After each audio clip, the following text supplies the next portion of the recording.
it's been almost a whole year since this one's been out on all platforms. Of course, we've got over here Elden Ring, just simply the biggest game of the year in scale, detail, story, lore, and most importantly, just gameplay. I mean, no wonder why every single website, except just a couple, giving it all a 10 out of 10. If you do like the idea of a very challenging open world fantasy history action RPG, well, Elden Ring over here is about as further as they go.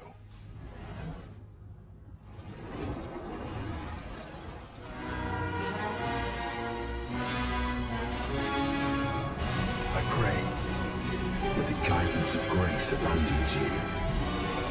Do I accept the burden of their grace, or be fooled by the dogmatic ramblings of the fingers?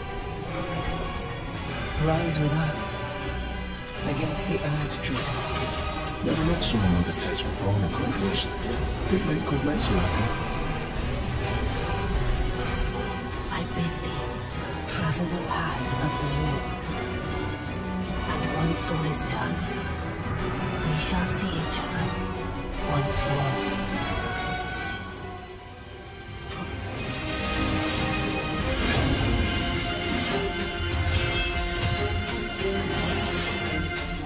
Coming up behind that, we have Stranger of Paradise, Final Fantasy Origin, a game that will, first off, mainly brings back classic stuff, especially the characters in the series, in a very decent way. Somehow, it even manages to be a very good entry for newcomers alike. This is a well-made, well-deserved for the attention. It's got entry of the Final Fantasy series and one of the most fun hack and slash, technically action RPGs of the year in every game department. Exactly what you'd expect or imagine from a co-developed game by Team Ninja and Square Enix.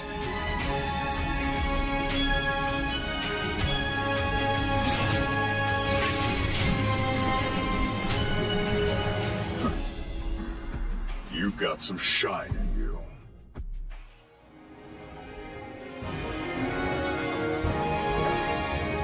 Valkyrie, heed my words. Ragnarok tears our world asunder. At number 3, well, it's the not-so-lately released Valkyrie Elysium, a narrative-based, story-focused action RPG, if not the best, well, one of the most solid entries of the series' lifetime. And, in my opinion, well, something that could be summed up to only a small group of gamers out there, and the sheer amount of RPGs or just genres out there on the market, because it's just mainly pure nostalgia, but frankly, it's a very good entry for both newcomers and veterans, of course. If you like Square Enix stuff, this is exactly what they're best at. Are you not? Divine assault! I told you, you can't live on that side anymore. Crisis Core Final Fantasy VII Reunion, however, is probably the best example of a remaster game just done right. See, to know what's truly going on in Final Fantasy's world, you actually do have to play this one too, as it just sets all the pieces of the puzzle of the story that you've been missing. See, Square Enix has done a phenomenal job with this one, as it's the type of game you can be totally new to the series and still be left amazed at just what hits you. Graphically though, or just gameplay wise, don't even get me started.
GhostWire Tokyo, on the other hand, is specifically for those of you who don't want to get lost in track, with just bits of detail around every corner. First off, let me just say that GhostWire Tokyo is just about the most innovative first-person action game, to some extent open world game that came out in 2022, but at the same time, you just really want to focus on story, otherwise you kind of lose track of the pace of the game, and it becomes, in some cases, boring. The game is smooth, it's got a divine story, and in visuals it does deliver in a very innovative way.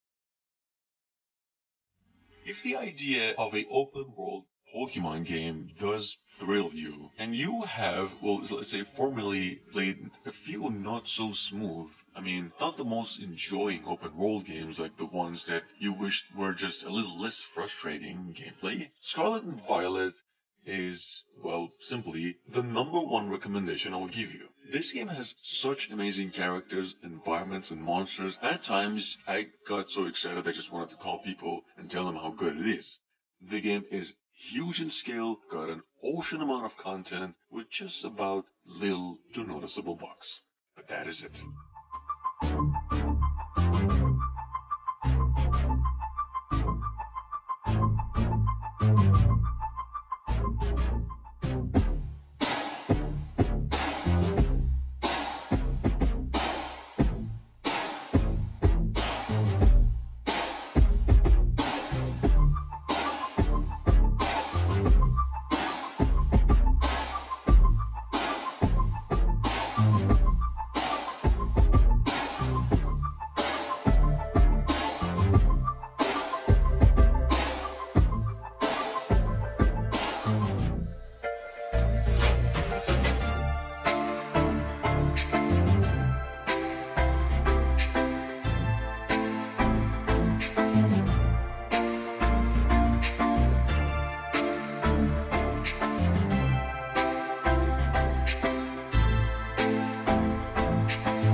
Informed that the rebels are marching on the palace.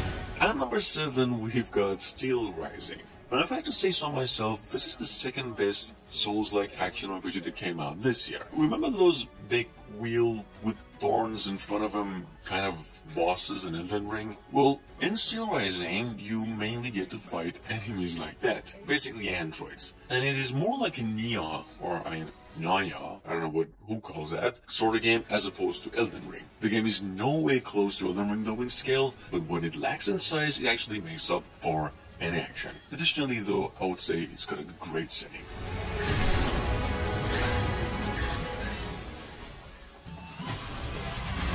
Evil is all around you.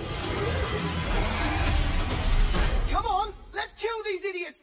If you're a Borderlands series fan, or have been just waiting for the right moment to invest a good amount of time and wondering if it's just too late to start now, the Borderlands games, well, Tiny Tina's Wonderland is one of the best options for you right now on the table. It's just an amazing fantasy take on Borderlands looter-shooter formula with procedurally generated combats and enemies, loots, with so much content you probably won't remember when you started first once you get going on in this one. Game got a campaign, loads of RPG elements, and it's addicting as hell.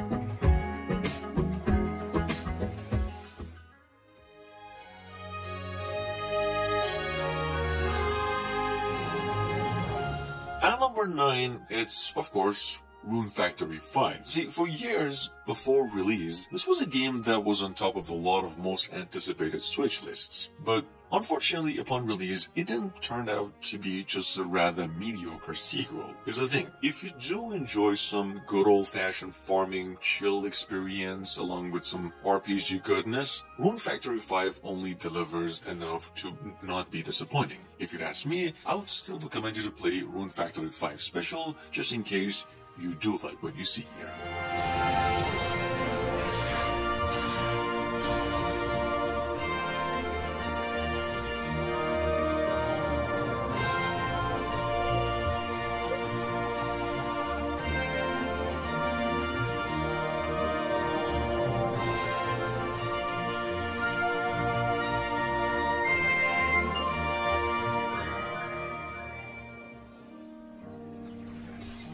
We each have a lifespan of 10 years.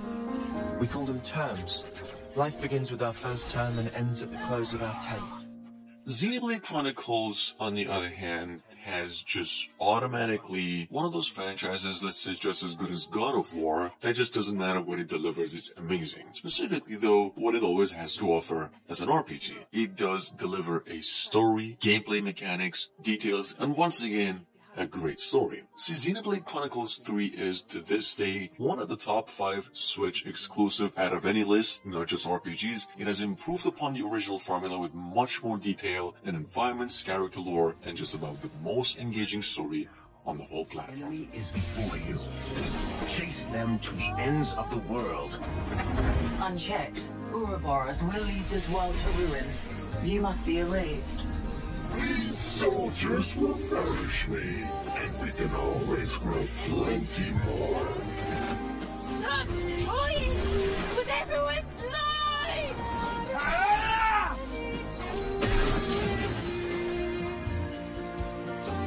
You gave us a choice.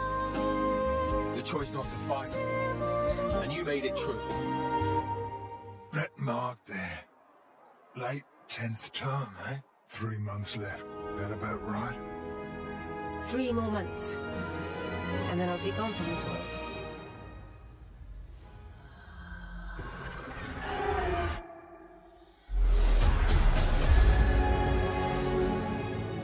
Generally speaking, one of Square Enix's fails of the past few years, but still a damn fine Souls-like action RPG that you must try if the idea of a Final Fantasy but mainly hack and slasher turns you on over here. See, Babylon's Fall kind of lost its popularity quite fast, mainly because it was a much awaited game and wasn't delivered. It did not quite catch up as opposed to its competitors. But if you do like what you see here in the trailer, honestly, it is exactly that. If not, it even delivers more. This is your time.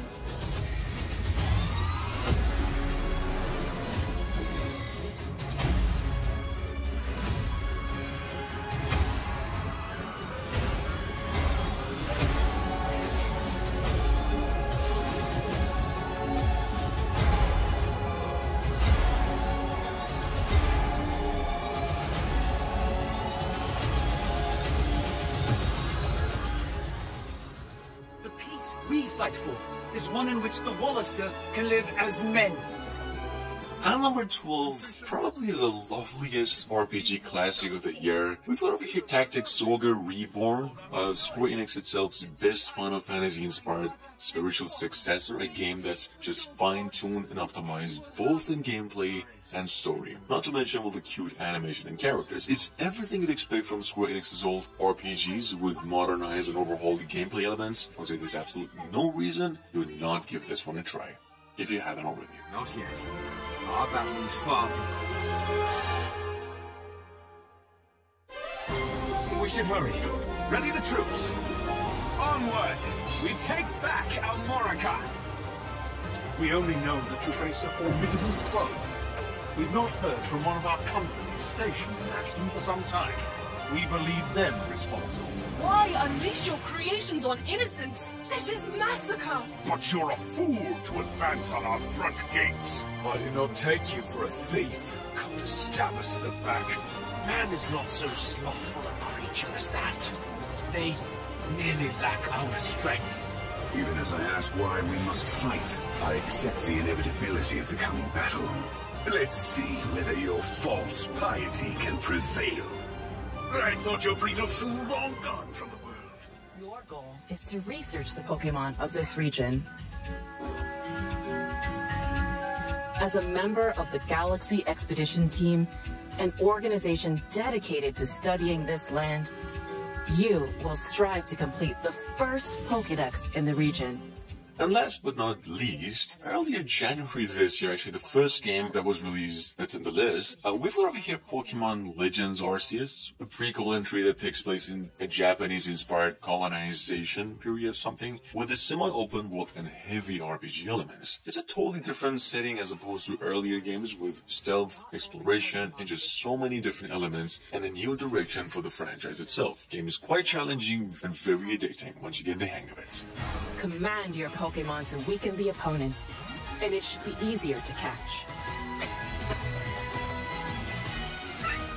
Pokemon behaviors vary in the Hisui region.